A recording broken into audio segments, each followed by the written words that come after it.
Hello and welcome to Bansal Tutorials. In this video, we are going to learn Class 8 Geography Chapter 1 Resources and its types. So let's begin with our topic. What is a resource? Resource is anything that can be used to satisfy a need is a resource.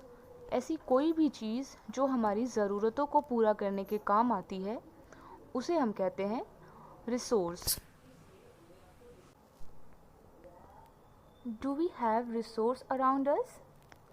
Yes, we have various types of resource around us like water, electricity, vegetables, house, etc. अब resource जो है उसमें दो चीज़ें बहुत ज़्यादा important होती हैं, वो है यूटिलिटी और वैल्यू. यूटिलिटी क्या होती है? The usefulness of anything used by us. कोई भी चीज़ जो हम यूज़ करते हैं उसकी हमारी लाइफ में कितनी ज़्यादा यूजेबिलिटी है और वो कितना इम्पॉर्टेंट है, वो होता है यूटिलिटी, जो हमारी नीड्स को सेटिस्फाई करे, सेटिस्फेक्शन पहुंचाए हमें, तो वो होता है यूटिलिटी. और दूसरा है value. How does something became a resource? कैसे कोई भी चीज़ जो है वो हमारे लिए रिसोर्स बन जाती है, ये एक क्वेश्चन है. कोई भी चीज़ रिसोर्स कब बन जाती है? Things became resources only when they have a value. Its use और usability gives it a value. All resources have some value. Value means worth. Some resources have economic value, some do not. For example, metals have an economic value, a beautiful landscape may not. कि metals जो है उसकी economic value तो है ही, लेकिन एक beautiful landscape जो है उसकी economic value नहीं है, लेकिन वो human के needs को satisfy ज़रूर करता है. Okay? Some resources can become economically valuable with time. कुछ resources जो हैं वो economically valuable हो जाते हैं time के साथ, उन्हें हम कहते हैं potential resources.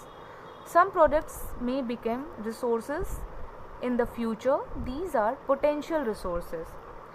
For example, जैसे students अभी पढ़ाई कर रहे होते हैं तो वो अभी तो resource नहीं है किसी के लिए, लेकिन in the future वो जब सर्विस प्रोवाइड करते हैं सोसाइटी को in the form of engineer, doctor, sports person, तो वो जो है एक वैल्यूएबल रिसोर्स, इकोनॉमिकल रिसोर्स बन जाता है. ओके, आई होप आपको रिसोर्सेज, यूटिलिटी और वैल्यू क्लियर हो गया होगा. अब हम आगे बढ़ते हैं. Time and technology are the two most important factors that help to convert the potential resources into a valuable resource. What is technology? It is the application of latest knowledge and skill in doing or making things. Time and technology are two important factors that can change substances into resources. Both are related to the needs of the people. People themselves are the most important resources.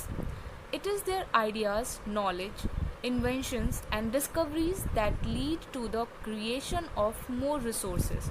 तो human beings को हम resource क्यों कहते हैं? क्योंकि human beings he हैं जो technology को यूज़ करके, रॉ मटेरियल्स को यूज़ करके हमारे लिए जो है वो उसे मैन्युफैक्चर करके हमारे लिए एक प्रॉपर सर्विस प्रोवाइड करते हैं, और अपनी जो डिस्कवरीज़ और आइडियाज़ है उससे जो है हमारे लिए किसी भी रॉ मटेरियल को रिसोर्स में कन्वर्ट करके हमें प्रोवाइड करते हैं. जैसे कि पेपर जो है वो भी वुड से बनता है, तो क्या हम उसी पे लिखना शुरू कर दें? नहीं, उसे मैन्युफैक्चर करके हमारे तक पेपर बना के पहुंचाते हैं, तो उसे फिनिश्ड प्रोडक्ट जो है वो हमारे लिए क्या हुआ? वो रिसोर्स हुआ.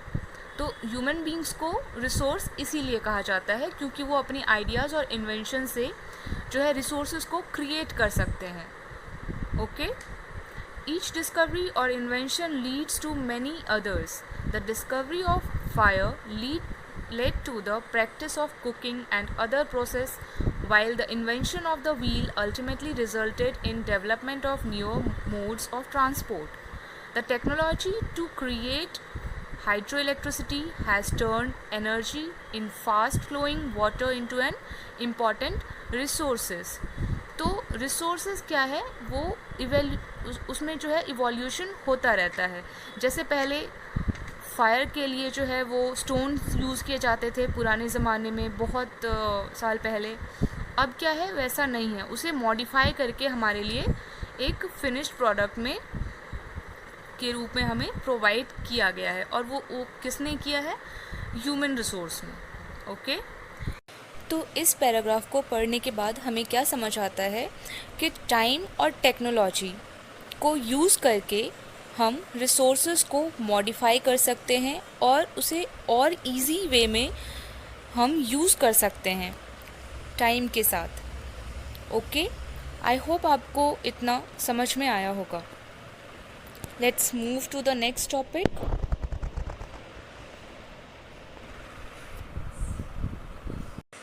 Types of resources. Resources are generally classified into natural and human-made resources. Now, what is natural resources? Natural resources that are drawn from nature and used without much modification are called natural resources. For example, air, water, sunlight. Natural resources are classified into different groups depending upon their levels of development and use, origin, stock and distribution. कि natural resources जो है उसका कितना modification हुआ है, कितना उसमें development हुआ है, उस पर भी डिपेंड करता है उसका क्लासिफिकेशन, और डिस्ट्रीब्यूशन कैसा है नेचुरल रिसोर्सेज का. The distribution of natural resources depends upon a number of physical factors like climate and altitude. कि जो natural resources है वो हर जगह एक जैसा नहीं है, वो वहाँ का क्लाइमेट, वेदर और कैसा वो एरिया है, जैसे माउंटेन्स हो गए, तो इन सब को देखते हुए जो है नेचुरल रिसोर्सेज जो है पूरे वर्ल्ड में, पूरे अर्थ पे डिवाइडेड है. On the basis of their development and use, resources can be classified into two groups. उसके डेवलपमेंट और यूज़ के बेसिस पे उन्हें दो ग्रुप में बांटा जा सकता है. कौन कौन से? Actual resources and potential resources. Actual resources are those resources whose quantity is known. जिनकी क्वांटिटी हमें पता है कि ये कितनी मात्रा में अर्थ पे अवेलेबल है, उसे कहते हैं actual resources. These resources are being used in the present. The rich deposits of coal in rural region of Germany and petroleum in the West Asia, the dark soils of the Deccan plateau in Maharashtra are all actual resources. तो actual resources वो होते हैं जो हमें पता होती है, जिसकी क्वांटिटी कि वो कितनी क्वांटिटी में, कहाँ पर, कौन से एरिया में, कौन से पार्ट में अवेलेबल है, और जो हम यूज़ कर रहे होते हैं प्रेजेंट में, वो होता है एक्चुअल रिसोर्सेज. पोटेंशियल रिसोर्सेज क्या होते हैं? Are those whose entire quantity may not be known and these are not being used at present. मतलब ऐसा रिसोर्स जो कि प्रेजेंट में यूज़ नहीं किया जा रहा है और जिसकी क्वांटिटी जो है हम एग्जैक्टली नहीं बता सकते कि कहाँ है और कितनी है. These resources could be used in future. The level of technology we have at present may not be advanced enough to easily utilize these resources. तो potential resources वो हैं जो हमें पता नहीं होते कि अवेलेबल कहाँ है, कितनी क्वांटिटी में है, बट वो फ्यूचर में जो है वो यूज़ होता है, तो रिसोर्स में कन्वर्ट हो जाता है with the help of technology. Okay. Now based on their origin, resources can B abiotic और biotic. Now, what is abiotic resources? These are non-living while biotic resources are living. तो जो abiotic resources हैं वो non-living होते हैं, जैसे कि soil, rocks and minerals are abiotic, but plants and animals are biotic resources. तो ये तो बहुत ही सिंपल था. बायोटिक एंड एबायोटिक रिसोर्सेज ये सारे नेचुरल रिसोर्सेज ही हैं, इनको फर्दर डिवाइड किया गया है डिफरेंट बेसिस पे. ठीक है. Now natural resources can B broadly categorised into renewable and non renewable resources. What is renewable resources? Renewable resources are those which get renewed or replenished quickly. Some of these are unlimited and are not affected by human activities, such as solar and wind energy. Yet, careless use of certain renewable resources like water, soil, and forest can affect their stock. That's why these resources should be used judiciously और carefully. Renewable resources जो हैं वो unlimited होते हैं, जैसे कि sunlight, air, लेकिन इनका भी केयरलेस यूज़ जो है हमें हमारे लिए प्रॉब्लमेटिक हो सकता है. ओके, आई होप आपको रिन्यूएबल रिसोर्सेज समझ में आया होगा. Now non-renewable resources. These are limited in stock and take thousands of years to replenish, hence should be used carefully.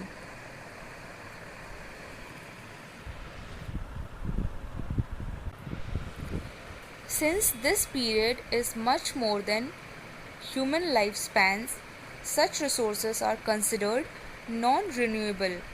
Example, coal, petroleum and natural gas are some of the examples of non-renewable resources. Coal, petroleum और natural gas को renew होने में बहुत time लग जाता है, thousands of years लग जाते हैं, इसीलिए इन्हें नॉन रिन्यूएबल रिसोर्सेज कहते हैं. और इसीलिए हमें इनका यूज़ जो है वो जुडिशियस करना चाहिए और केयरफुली करना चाहिए, ताकि हमारे आने वाले जनरेशन्स को भी इसका यूज़ जो है वो कर सके. Okay.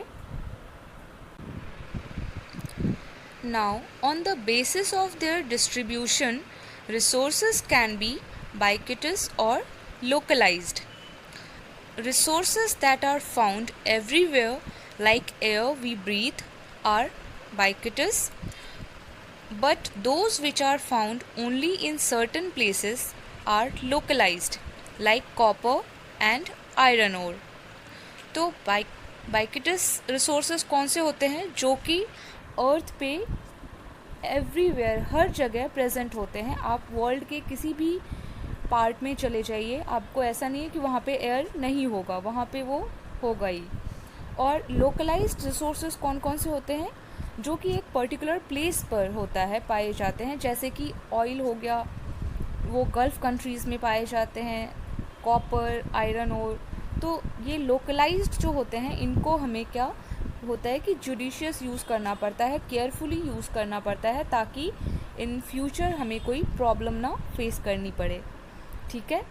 The distribution of natural resources depends upon number of physical factors like terrain, climate and altitude.